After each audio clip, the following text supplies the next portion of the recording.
Alors, au numéro 4, ce que je vais faire, c'est que oui, vous avez des choses à répondre là, à la page suivante dans le cahier, comme ça, les trois.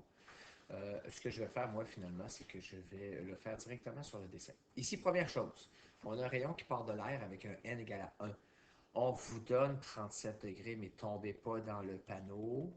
Nous ne devons pas prendre 37 parce que 37 c'est par rapport à la surface. Il faut absolument prendre 53. Et là, ma question, c'est de savoir ici, quel sera cet angle-là. Déjà, je l'ai mis plus petit que 53 parce que vous savez qu'avec un indice de 1,47 qui est plus gros que 1, déjà, c'est certain que je vais avoir un angle plus petit. Donc, on y va. Mon N1 est à 1. Je fais signe de 53. Là, je suis certain que certains ont tombé dans le panneau. 1,47 fois signe de R. Si vous pitonnez tout ça, moi, je vais directement mettre le R, donc signe de 53, je ne fais pas fois 1. Je le divise par 1,47. J'arrive à 0,5432. Je vais faire signe moins 1 de ma réponse. Et j'arrive. Bon, vous pouvez le laisser à 32,9 degrés. Dans mon corrigé, ils l'ont arrondi à 33. Et c'est sûr que moins on arrondit, plus on est précis. Hey, c'est une nouvelle maxime que je pourrais. Anyway, donc j'ai 32,33 pour mon point d'interrogation ici. Donc 32, pas 32,33, 32,9. Là maintenant, je me pose la question. Maintenant, je pars de ma substance à 1,47. Donc c'est cet angle-ci que je veux. Oui, j'ai 32,9. Il y en a qui l'ont tout de suite vu que ça va être la même valeur, que ce sera aussi 32,9.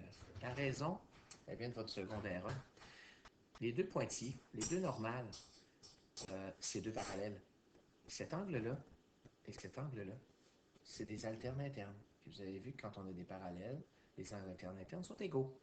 Donc, mon I, dans la nouvelle réfraction qui se passe ici, c'est 32,9. Mon N1, c'est 1,47 et mon N2, c'est 1,33. Donc, je me pose la question ici, avec quel angle je vais ressortir dans l'eau. Bien sûr, j'ai mis mon angle plus gros parce que je vais passer d'un indice de réfraction à 1,47 à un indice de réfraction à 1,33, donc mon angle devrait grossir. Je vais écrire ma formule ici. Donc, ma première substance, 1,47 fois le sinus de 32,9 doit être égal à 1,33 fois mon sinus de R. Encore une fois, je vais y aller allègrement, sans rien isoler. Vous êtes capable de faire ça. Alors, je trouve que vous êtes théoriquement autonome, malgré que parfois j'en doute. Et si je vais 6 moins 1 de ma réponse, moi j'arrive avec un angle de 36,9. On aurait pu l'arrondir aussi encore une fois. 37. Ça veut dire que mon angle réfracté ici dans ma substance, dans mon eau, est de 37. Donc, je vais aller répondre rapidement. Ici, c'est marqué « Calcule l'angle de réfraction de ce faisceau dans le plexiglas ». Donc, dans le plexiglas, on a trouvé 33 degrés. Calcule l'angle d'incidence dans la réflexion plexiglas-eau. On a trouvé ensemble que c'était aussi 33 parce que c'est des angles alternés internes. Et à la fin, on te demande l'angle réfracté dans l'eau. On a trouvé 36,9. Moi, je l'ai arrondi à 37. Vous savez, vous auriez répondu 32,9 ici, puis 36,9 là. Vous l'auriez eu. Je ne fais pas de petite capsule pour le numéro 5. Par contre, vous allez avoir le corrigé, là, vous allez pouvoir vous consulter.